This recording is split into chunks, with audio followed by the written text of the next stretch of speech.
أعوذ بالله من الشيطان الرجيم. بسم الله الرحمن الرحيم. نواصل الختمة الثالثة لأبي عمرو سوري وسوسي معا على الإدغام الكبير، ونأخذ في هذه المرة إن شاء الله تعالى من أول سورة يوسف، والله المستعان. أعوذ بالله من الشيطان الرجيم. بسم الله الرحمن الرحيم. ألف لام را، تلك آيات الكتاب المبين. إنا أنزلناه قرآنا عربيا لعلكم تعقلون. نحن نقص عليك أحسن القصص بما أوحينا إليك هذا القرآن. إنا أنزلناه قرآنا عربيا لعلكم تعقلون. نحن نقص عليك أحسن القصص بما أوحينا إليك هذا القرآن وإن كنت من قبله لمن الغافلين.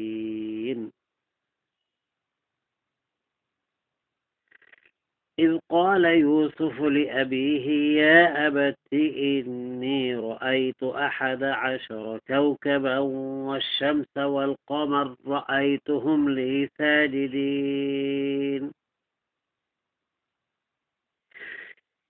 قال يا بني لا تقصص رؤياك على إخوتك فيكيدوا لك كيدا إن الشيطان للإنسان عدو مبين.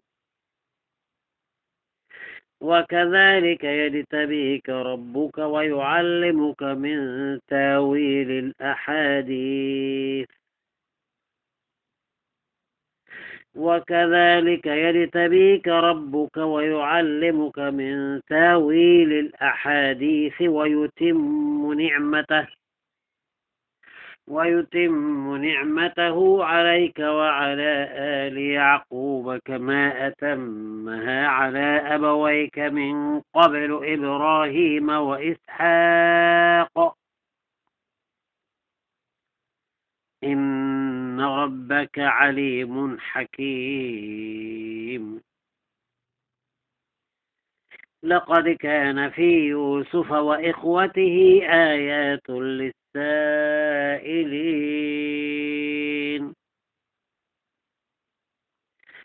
إذ قالوا ليوسف وأخوه أحب إلى أبينا منا ونحن عصبة إن أبانا لفي ضلال مبين. اقتلوا يوسف أو اطرحوه أرضا يخل لكم وجه أبيكم وتكونوا من بعده قوما صالحين. اقتلوا يوسف أو اطرحوه أرضا يخل لكم وجه أبيكم وتكونوا من بعده قوما صالحين. قال قائل منهم لا تقتلوا يوسف وألقوه في غيابة الجب يلتقطه بعض السيارة إن كنتم فاعلين.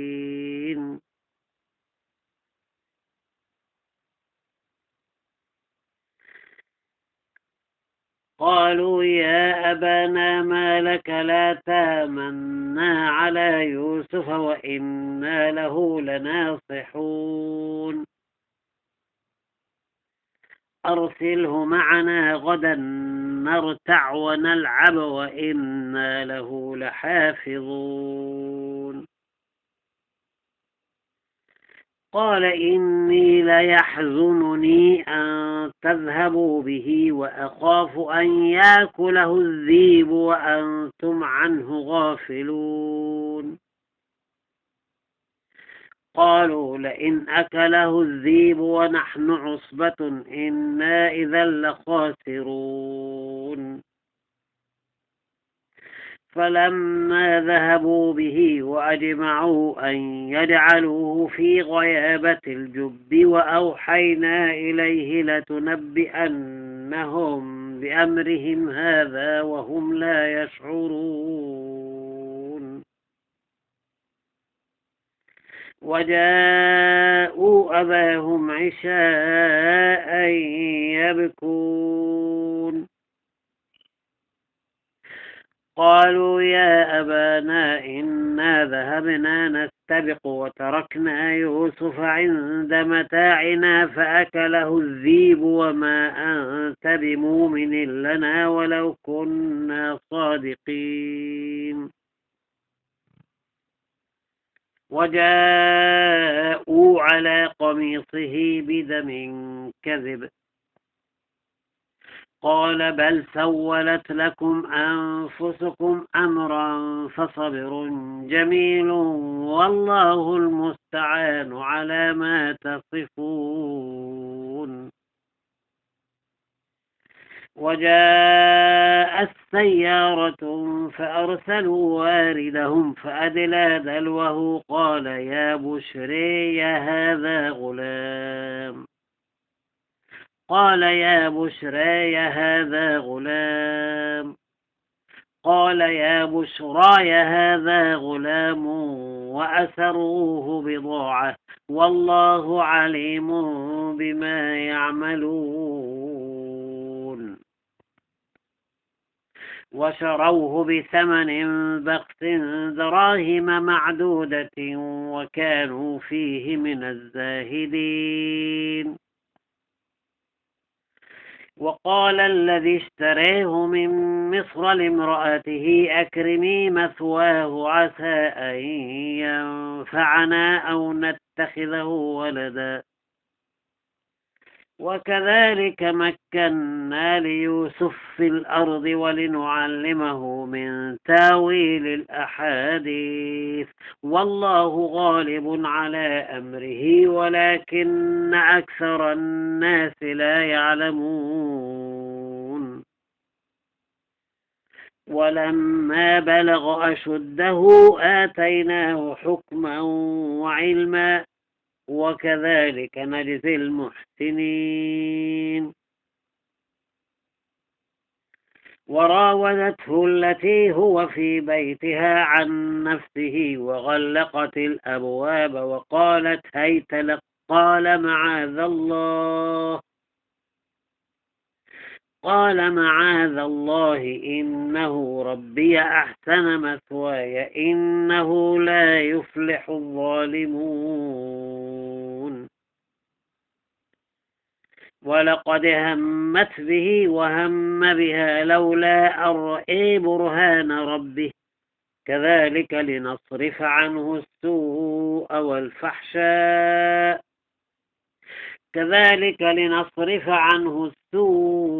والفحشاء إنه من عبادنا المخلصين. واستبق الباب وقدت قميصه من دبر وألف يا سيدها لدى الباب. قالت ما جزاء من أراد بأهلك سوءا إلا أن يسجن أو عذاب أليم. قال هي راودتني عن نفسي وشهد شاهد من أهلها إن كان قميصه قد من قبل فصدقت وهو من الكاذبين. وشهد شاهد من أهلها إن كان قميصه قد من قبل فصدقت وهو من الكاذبين.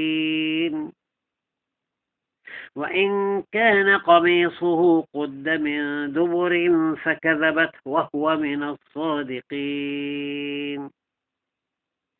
فلما رأى قميصه قد من دبر قال إنه من كيدكن إن كيدكن عظيم.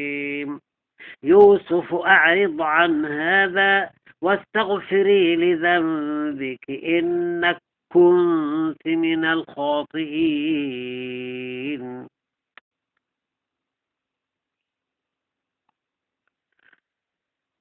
وقال نسوة في المدينة امرأة العزيز تراود فتاها عن نفسه قد شغفها حبا إنا لنريها في ضلال مبين.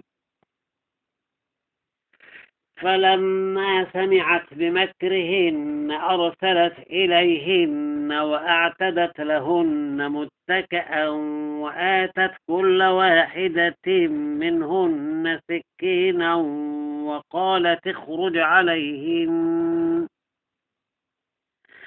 وقالت اخرج عليهن فلما رأينه أكبرنه وقطعن أيديهن وقلن حاشا لله ما هذا بشرا إن هذا إلا ملك كريم. قالت فذلكن الذي لمتنني فيه ولقد راودته عن نفسه فاستعصم ولئن لم يفعل ما آمره ليسجنن وليكون من الصاغرين.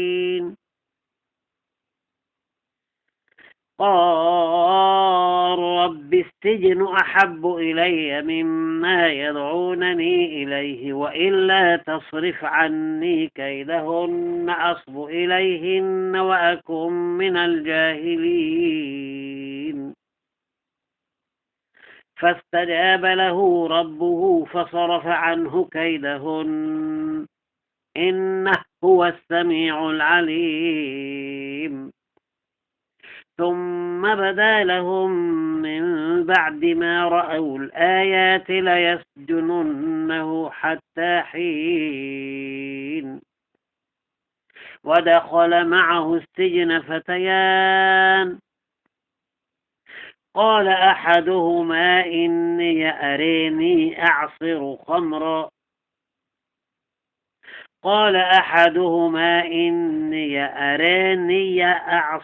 خمرا وقال الآخر إني أريني أحمل فوق راسي خبزا تأكل الطير منه نبئنا بتاويله إنا نراك من المحسنين. قال لا يأتيكما طعام ترزقانه إلا نباتكما بتاويله قبل أن يأتيكما ذلكما مما علمني ربي إني تركت ملة قوم لا يؤمنون بالله وهم بالآخرة هم كافرون واتبعت ملة آبائي إبراهيم وإسحاق ويعقوب ما كان لنا أن نشرك بالله من شيء ذلك من فضل الله علينا وعلى الناس ولكن أكثر الناس لا يشكرون. يا صاحبي السجن أأرباب متفرقون خير أم الله الواحد القهار. ما تعبدون من دونه إلا أسماء سميتموها أنتم وآباؤكم ما أنزل الله بها من سلطان إن الحكم إلا لله أمر ألا تعبدوا إلا إياه ذلك الدين القيم ولكن أكثر الناس لا يعلمون يا صاحبي السجن أما أحدكما فيسقي ربه خمرا وأما الآخر فيصلب فتاكل الطير من راسه قضي الأمر الذي فيه تستفتيان وقال للذي ظن أنه ناج منهما اذكرني عند ربك فأنساه الشيطان ذكر ربه فلبث في السجن وقال للذي ظن أنه ناج منهما اذكرني عند ربك فأنساه الشيطان ذكر ربه فلبث في السجن بضع سنين وقال الملك اوتوني به وقال للذي ظن أنه ناج منهما اذكرني عند ربك فأنساه الشيطان ذكر ربه فلبث في السجن بضع سنين وقال الملك إني أري 7 بقرات سمان يأكلهن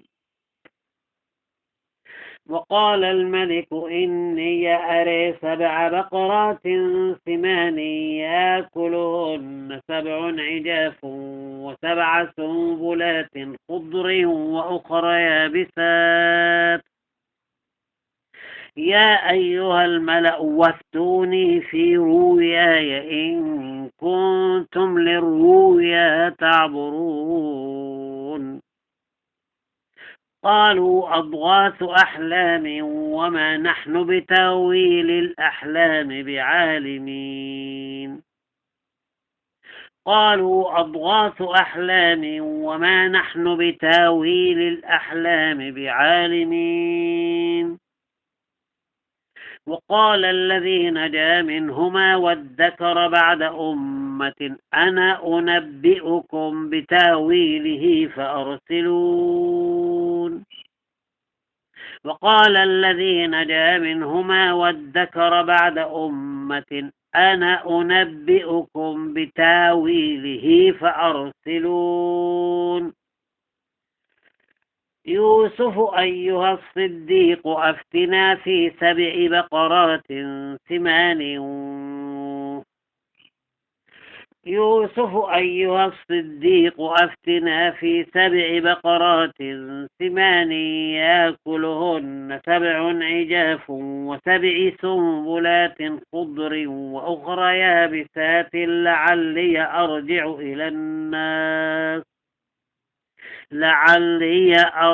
إلى الناس لعلهم يعلمون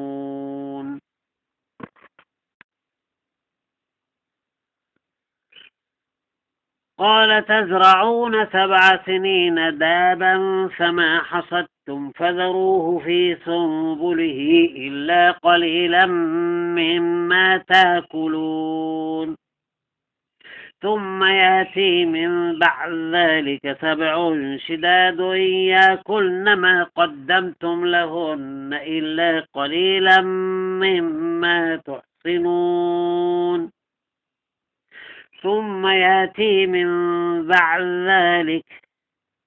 ثم يأتي من بعد ذلك عام فيه يغاث الناس وفيه يعصرون وقال الملك اوتوني به فلما جاءه الرسول قال ارجع إلى ربك فاسأله ما بال النسوة اللاتي قطعن أيديهن إن ربي بكيدهن عليم قال ما خطبكن إذ راوتن يوسف عن نفسه قلنا حاشا لله ما علمنا عليه من سوء قالت امرأة العزيز الآن حصحص الحق أنا راودته عن نفسه وإنه لمن الصادقين ذلك ليعلم أني لم أخنه بالغيب وأن الله لا يهدي كيد الخائنين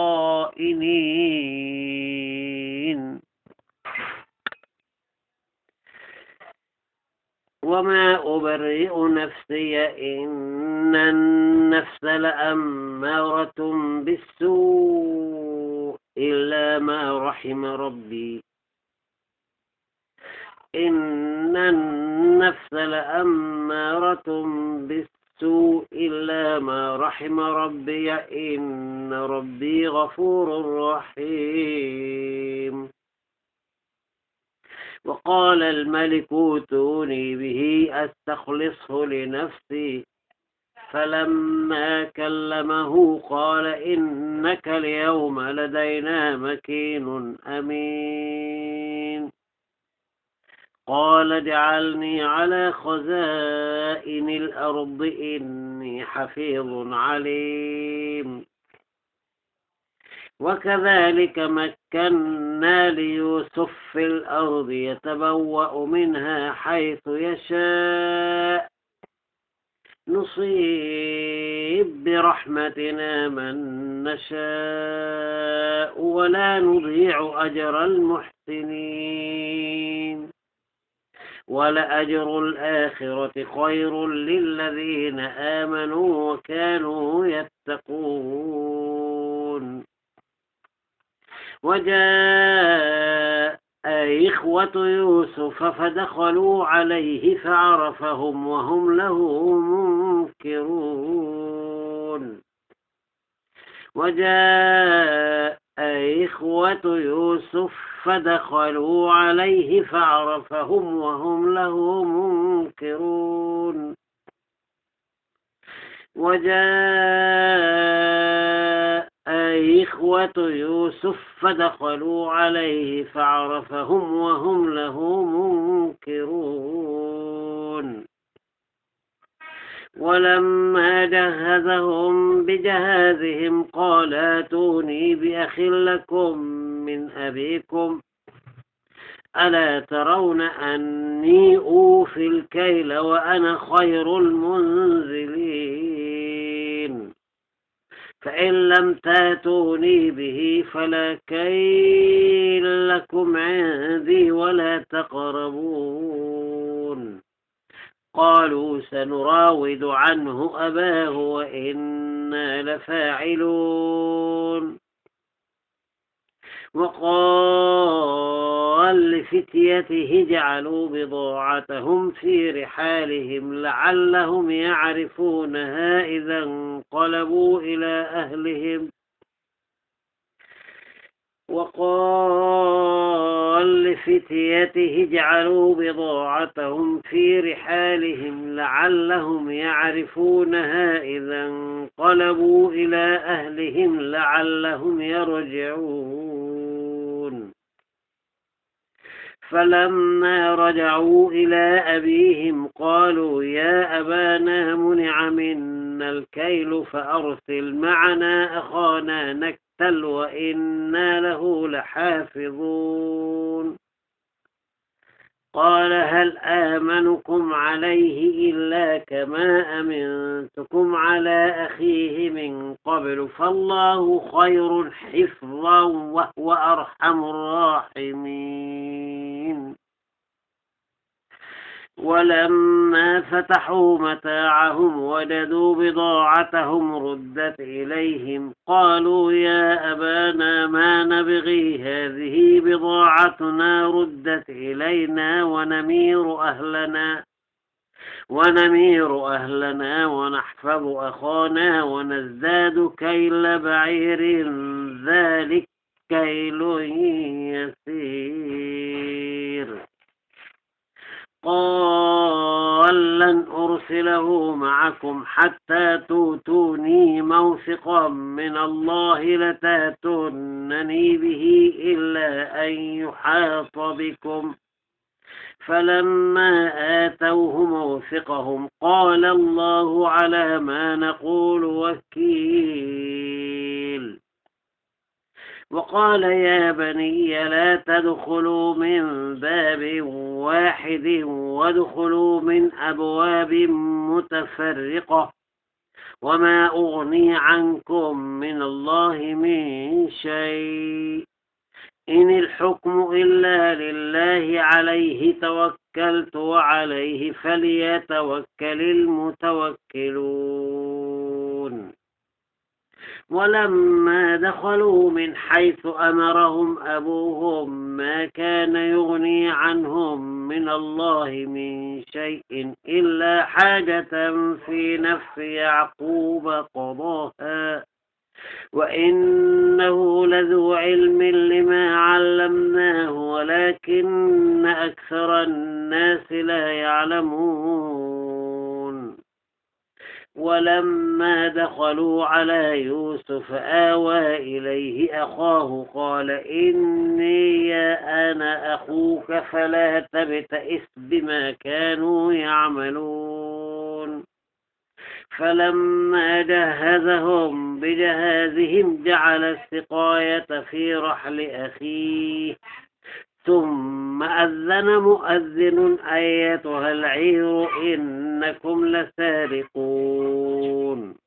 قالوا وأقبلوا عليهم ماذا تفقدون قالوا نفقد صواع الملك ولمن جاء به حمل بعير وأنا به زعيم. قالوا تالله لقد علمتم ما جئنا لنفسد في الأرض وما كنا سارقين. قالوا تالله لقد علمتم ما جئنا لنفسد في الأرض وما كنا سارقين. قالوا فما جزاؤه إن كنتم كاذبين. قالوا جزاؤه من وجد في رحله فهو جزاؤه كذلك نجزي الظالمين.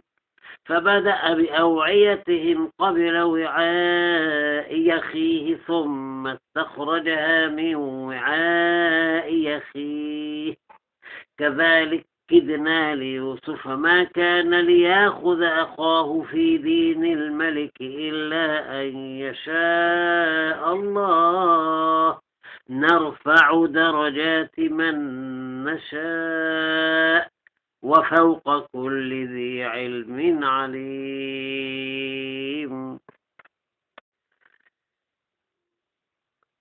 قالوا إن يسرق فقد سرق أخ له من قبل فأسرها يوسف في نفسه ولم يبدها لهم.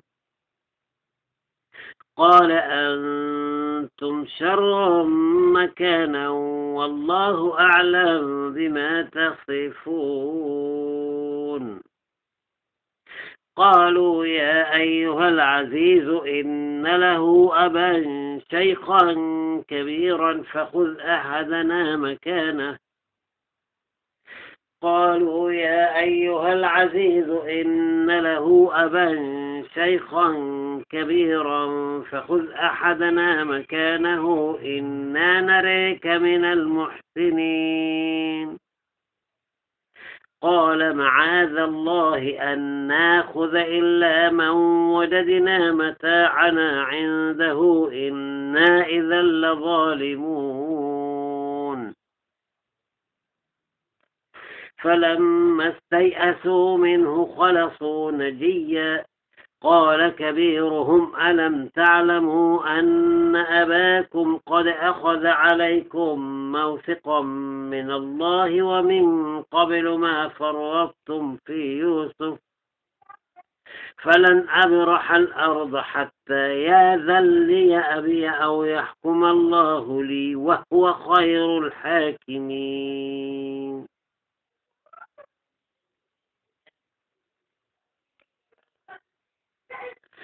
قال كبيرهم ألم تعلموا أن أباكم قد أخذ عليكم موثقا من الله ومن قبل ما فرطتم في يوسف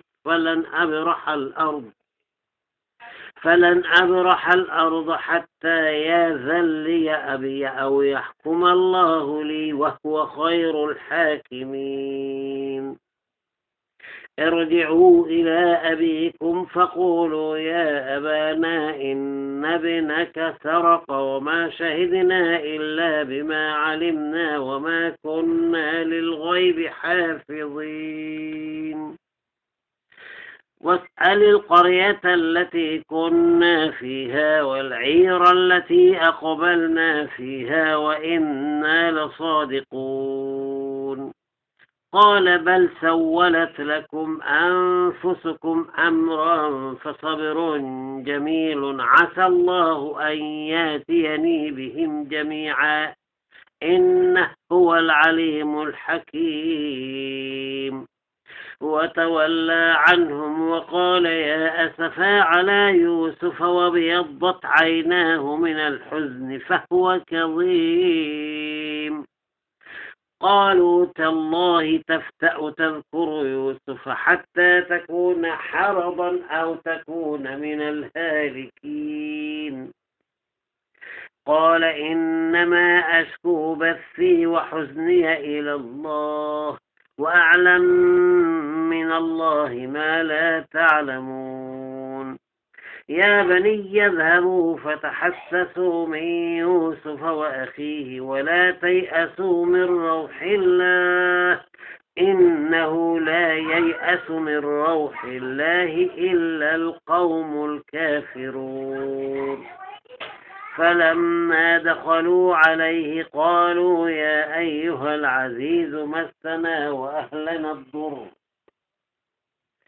فلما دخلوا عليه قالوا يا أيها العزيز مسنا وأهلنا الضر وجينا ببضاعة مزجاة فأوف لنا الكيل وتصدق علينا إن الله يجزي المتصدقين قال هل علمتم ما فعلتم بيوسف وأخيه إذ أنتم جاهلون قالوا إنك لأنت يوسف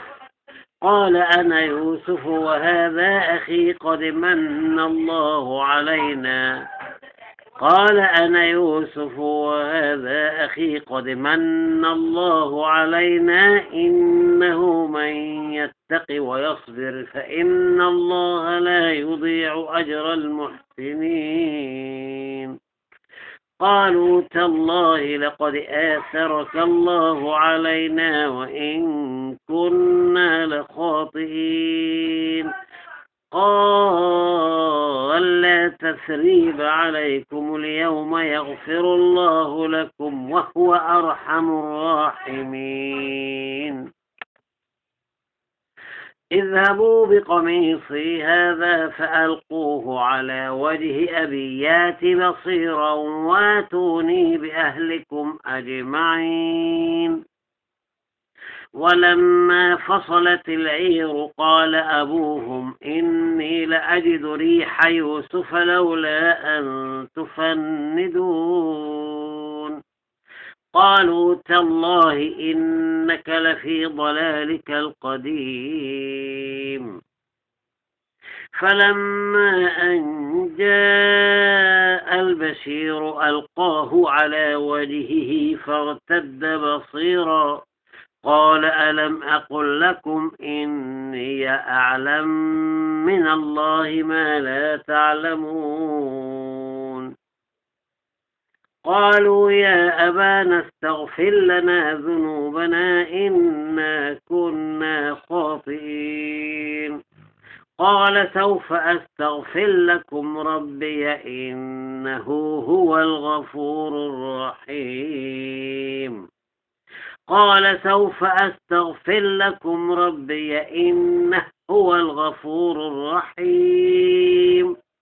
فلما دخلوا على يوسف آوى إليه أبويه وقال ادخلوا مصر إن شاء الله آمنين ورفع أبويه على العرش وخروا له سجدا وقال يا أبت هذا تاويل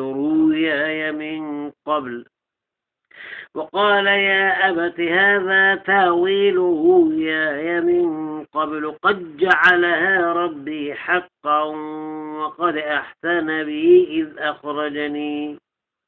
وقد أحسن بي إذ أخرجني من السجن وجاء بكم من البدو من بعد أن نزغ الشيطان بيني وبين إخوتي إن ربي لطيف لما يشاء إنه هو العليم الحكيم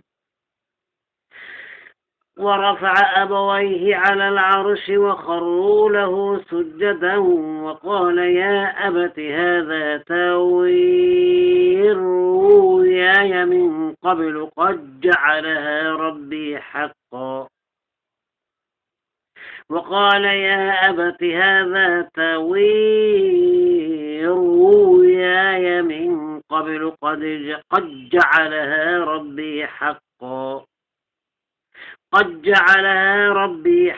وقد أحسن بي إذ أخرجني من السجن وجاء بكم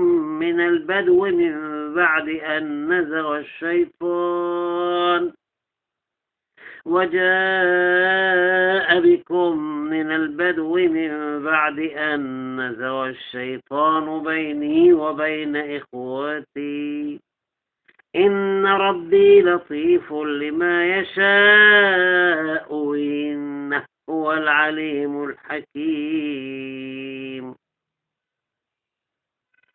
وجاء بكم من البدو من بعد أن نزغ الشيطان بيني وبين إخوتي إن ربي لطيف لما يشاء إنه هو العليم الحكيم رب قد آتيتني من الملك وعلمتني من تاويل الأحاديث فاطر السماوات والأرض أنت وليي في الدنيا والآخرة توفني مسلما وألحقني بالصالحين ذلك من أنباء الغيب نوحيه إليك وما كنت لديهم إذ أجمعوا أمرهم وهم يمكرون وما أكثر الناس ولو حرصت بمؤمنين وما تسألهم عليه من أجر إن هو إلا ذكر للعالمين وكأين من آية في السماوات والأرض يمرون عليها وهم عنها معرضون وما يؤمن أكثرهم بالله إلا وهم مشركون أفأمنوا أن تأتيهم غاشية من عذاب الله أو تأتيهم الساعة بغتة وهم لا يشعرون قل هذه سبيلي أدعو إلى الله على بصيرة أنا ومن اتبعني وسبحان الله وما أنا من المشركين وما أرسلنا من قبلك إلا رجالا يوحى إليهم من أهل القرى أفلم يسيروا في الأرض فينظروا كيف كان عاقبة الذين من قبلهم ولدار الآخرة خير للذين اتقوا أفلا يعقلون حتى إذا استيأس الرسل وظنوا أنهم قد كذبوا جاءهم نصرنا فننجي من نشاء فننجي من نشاء ولا يرد باسنا عن القوم المجرمين. لقد كان في قصصهم عبرة لأولي الألباب ما كان حديثا يفترى ولكن تصديق الذي بين يديه وتفصيل كل شيء وهدى ورحمة لقوم يؤمنون. صدق الله العظيم.